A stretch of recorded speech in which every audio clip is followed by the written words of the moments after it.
Mariing pinabulaanan ng pamahalang lungsod ang malisyoso at maling impormasyon na pinost ng Facebook page na Boses ng San Joseño. Ayon sa naturang post na nagpakilalang news correspondent na si Choi Dakila, 12.6 million pesos para sa health cards ng mga opisyal ng SJDM ang inalmahan daw ng mga residente. Bagamat walang mga nabanggit na pangalan ng mga nagre-reklamong mga residente, maraming nakasaad sa post na hinaing umano ng taong bayan. Isa dito ang pagkwestiyon sa pinanggalingan ng pambayad sa mga health cards. Paglilinaw ng mga otoridad, totoong may health card na ipinamahagi noong 2016 pero hindi lamang ito para sa mga elected officials, bagkus ito ay para sa lahat ng kawani ng pamahalang lungsod. Ang health card is ina-avail ito ng lahat ng mga employees ages 18 to 65 years old, permanent employees, elective, coterminous, and contractual employees. So, as of today, meron po tayong 944 city employees na makapag-avail ng ating health card. Hindi ito pang politiko. Of course, kasama yung mga elected natin, but still kasama po sila as part ng city government. Employees pa rin natin sila. Pag may health card, on top kasi ng PhilHealth namin, ay itong health card na napakalaking tulong doon sa mga empleyado. Siyempre, 150,000 coverage, malaking bagay doon sa mga city employees natin if ever na magkaroon po sila ng sakit. Pagsisiguro pa ng city government, may legal na basihan ng pagkakaroon ng mga health cards at maituturing pa itong best practice lalo pat una ang lungsod ng San Jose del Monte, Bulacan sa mga nagkaroon nito. And simula nung nagkaroon ng ordinance ng 2017 ordinance, City Ordinance number 2017-024-03, every year, meron tayong health card. At hindi naman ito illegal dahil may Supreme Court legal basis. Under the local government code, ito ay for general welfare ng employees at ng elected officials. Mas maganda ito, kaya ginaya din, hinalin tulad din kasi una tayong nagkaroon nito sa buong Bulacan. Because of the local autonomy of the city, ay pwede tayong maglagay sa pondo natin. Kaya ang nakalagay dyan, initial fund is 5 million nung simula. But dumalaki dahil dumadami yung empleyado, dumadami yung benepisyo. And so beneficial siya, lalo na nung pandemic. Pambili ng PPE, mahal. Pero sa health card covered yun, nakalagay sa terms of reference. Kung ito ay mali, this year, meron din tayong 7,000 na inimpose ng national para sa mga walang health card. So nakalagay doon sa circular, kung walang health card sa city or sa munisipyo or sa sa inyong lugar, pwedeng magbigay ng 7,000 allotment. Maliit 'yon. There's nothing wrong with the benefit. Dumaan din sa legal at maayos na proseso ang naturang benepisyo, kaya walang dapat ikabahala ang taong bayan. Dumaan ito sa public bidding. Nagsimula ito 2016 and up to now. Ay taon-taon kasi ang renewal nitong insurance na ito para sa mga empleyado. So, every year, before the end of the year, nagsisimula na ang procurement process niyan. Bago magsimula ng January 1, ang kanyang renewal, dumadaan na ito sa procurement, public bidding. We have several service providers na sumasali dito.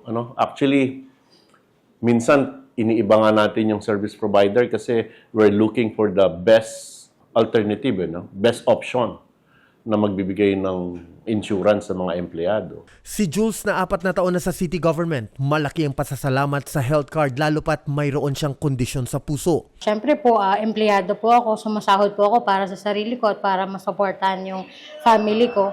Parang pagdating po sa health kasi tayong mga Pilipino, parang minsan inaanan natin, dinidisregard na natin yan eh. Pero dahil po meron po tayong health card dito po sa San Jose del Monte, napaprioritize po natin yung health natin, which is magiging okay para makapagtrabaho tayo ng maayos, makapag-function din tayo ng maayos. Naging susi din ang naturang benepisyo kay Chi upang malaman at maagapan ang kanyang medical condition. During the time po na nakakaramdam ako ng hilo, bakit parang umihina ako that time, sabi ko ano kaya meron? So because of the help po ng health card natin, nagpatingin po ako, nagpa-MRI ako.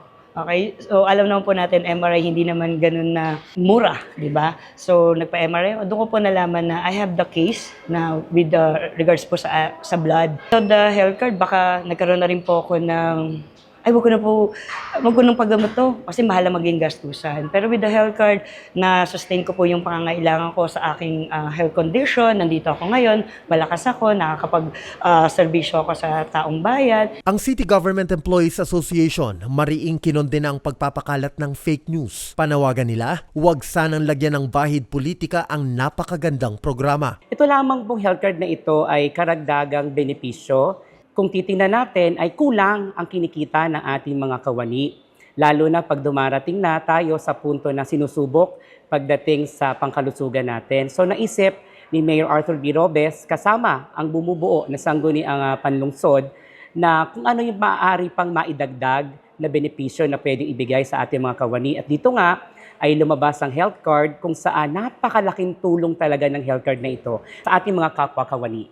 Bukod dito, isa pa sa mga pinasinungalingan ng mga otoridad ang pahayag na klinik na lamang ang ospital ng lungsod. Katunayan ayon mismo kay Doc Erbe Bugay, Chief of Hospital, patuloy itong umuunlad at nadadagdagan ng mga pasilidad upang makapagatid ng kumpletong serbisyong medikal sa bawat Sanoseño. Matatanda ang hindi ito ang unang beses na naglabas ng ganitong maling impormasyon ng naturang Facebook page. Nobyembre pa ng nakaraang taon nang maglabas din ito ng fake news tungkol sa isang COA report na agad ding sinagot ng city government. Paalala ng mga otoridad sa publiko maging mapanuri sa lahat ng mga impormasyong makikita online. Huwag magpaloko sa fake news. I-verify ang nababasa sa mga lehitimong sources at ugaliing suriin ang pinagmulan ng balita bago ito ibahagi. Nawa ay mabigyan po ng linaw ang ating mga kababayan sa Sanoseño patungkol sa usapin ng health card ng ating pamahalang lungsod. Mag-iingat po tayo sa mga taong katulad nito, may post ng ganito.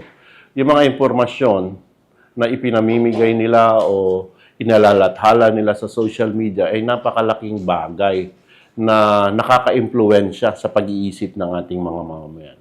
So kung hindi totoo ang kanilang sinasabi, kung hindi totoo yung mga informasyon na inilalabas nila, katulad nito na sinasabi nila sa ilan lang tao ang nakikinabang, maling-mali po yan. Para sa Balitang Sanoseño, ako si Brian Ocampo, Public Information Office.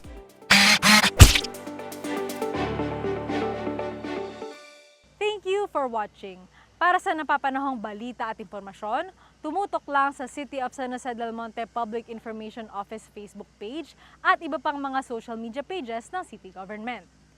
Para naman maging updated sa mga aktibidad ng magkatuwang sa serbisyo, Mayor Arthur B. Robes at Congresswoman Florida P. Robes, i-follow ang kanilang mga official Facebook pages, YouTube at TikTok accounts. Check nyo na rin ang ating website, csjdm.gov.ph. At syempre, huwag din kakalimutang mag-like, comment at share ng ating mga contents. Maraming salamat, Arya San Joseño.